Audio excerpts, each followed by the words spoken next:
Aaron, how did you find out that you were getting the start, and what was your reaction? Yeah, I mean, Haynes practiced the whole week, and it was just going to be a game time decision with him. So really, it was just I had to be ready to go if my number was called. And earlier today, found out my number was called, so it was just prepping the whole week like I was going to be the starter without knowing if I was going to be. So it was good. Terrence? This is for both players. You guys have developed a very good home field advantage in the last year or so.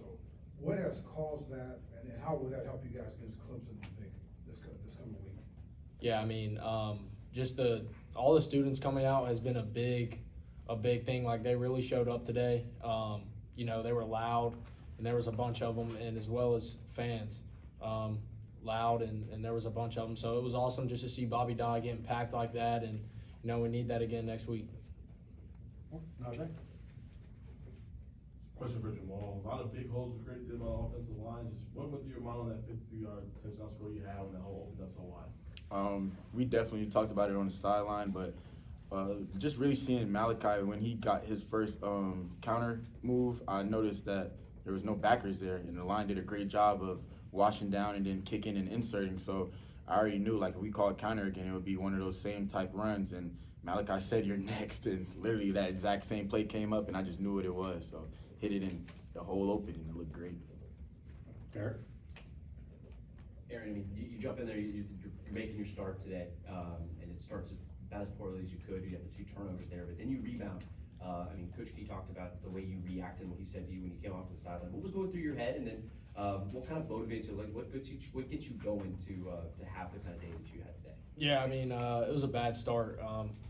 You just can't start like that, so definitely have to clean that up. But it's always a next play mentality, so you can't worry about the last play. You just got to move on to the next play, and you can't let those 2 turnovers affect what's going to happen the rest of the game, because then you're putting yourself in trouble if you do that. So really just the next play mentality, and just keep taking shots.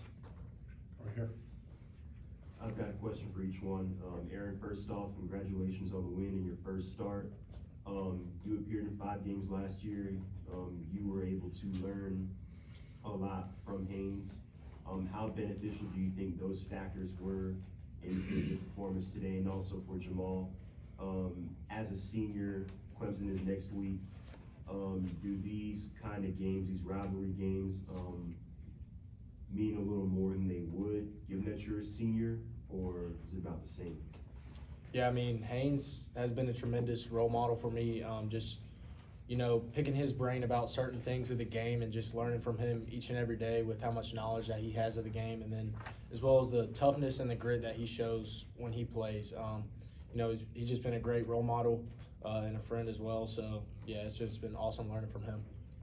And just to answer your question, just a mindset I've had. Any game I go into is a rivalry game. That's just how I play. That's just what I come into the game with. I don't look at no opponent any less or any bigger than who we played before. I mean, Coach Key talks about it all the time, faceless opponents. So it don't matter who coming into Bobby Dodd or where we have to go to play, you got to bring your A game, and that's it. Right. The passes out in the flat, the swing passes were really successful today. I wonder if both of you could talk about what you saw from the blocking from the other receivers and the tight ends. Yeah, for sure. They all blocked their tails off today. It was something that we saw on film. We knew we could get the ball out to the flat, and that had a chance to be some explosive plays out there. So they did a really good job blocking out there, and obviously we got some explosives from it. Just from perimeter blocking, I believe like Coach Brock and Coach Brock and what was my train of thought? All right, forget it. Wide receivers coach and the tight ends coach, they did a great job of just harping all fall camp of perimeter blocking and just getting that squared away. So even anytime he puts the ball into the flats or the ball gets on the perimeter, they do a really good job. Go ahead. Aaron, you got everybody involved today, and I know you get to work a lot with the twos and different groups of receivers, the way you guys rotate everybody. How exciting was it for you? You completed passes to 11 different guys today. Yeah, I didn't even know that's crazy, but it's awesome. Just also knowing that you have the depth where you have a bunch of people that can play. So yeah, that's awesome that we have that many guys that can play, and it was good to be able to spread the ball out and have some big explosive plays. Terrence? Not that Aaron didn't give a great answer, but Jamal, I wanted you to answer that question also about home field advantage and why it's been so good the last couple of years, and how that personally gets you fired up during the course of the game. 1,000%. People always think it's just the players on the field that's really defending the home field, but at the end of the day, it's the fans, it's the student section, it's everybody that's inside the stadium that's a part of GT that's defending that home field. And rather they put a voice in there, or rather they're stomping their feet, bringing any type of energy to the players, that's what gets us motivated, that's what gets us going. So we just really appreciate the fans and the student section for really popping out and showing up today, and we need that for the rest of the season. Chad? Aaron, I heard your dad wasn't able to make the game today. Any discussions on maybe him not coming to any more games? I didn't know that actually. I knew that he was supposed to come, so I don't know if something Sorry happened. about But, that. yeah. Rob? What have you seen from Zion in practice that has gotten him to the point where he's starting to make plays now in games? Yeah, for sure. I think it's really just the mental aspect of knowing where to get lined up each and every play, and when you know that where you're supposed to be and what you have, it lets you play faster that way. You're not thinking while you're trying to do it. So just the mental side of it is allowing him to play faster each and every time he gets on the football field. Right up here. Jamal, after every score that Malachi had, y'all had a special handshake. Can you talk about how y'all came up with the handshake, and then talk a little bit about y'all's relationship?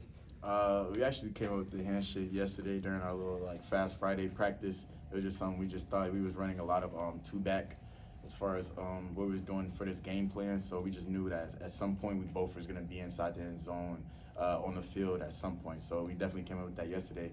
And then just having Malachi as a special back, that's just a great compliment to our game. We both complement our game very well. So it's just great to have another explosive back in the backfield that can also go out there and make plays and have no type of drop-off. Thank you. For maybe one more there. Andy in the back? Okay, not Garrett, if you want. Nope. No, we're good? Sure. Okay. Appreciate you, fellas. Thank you.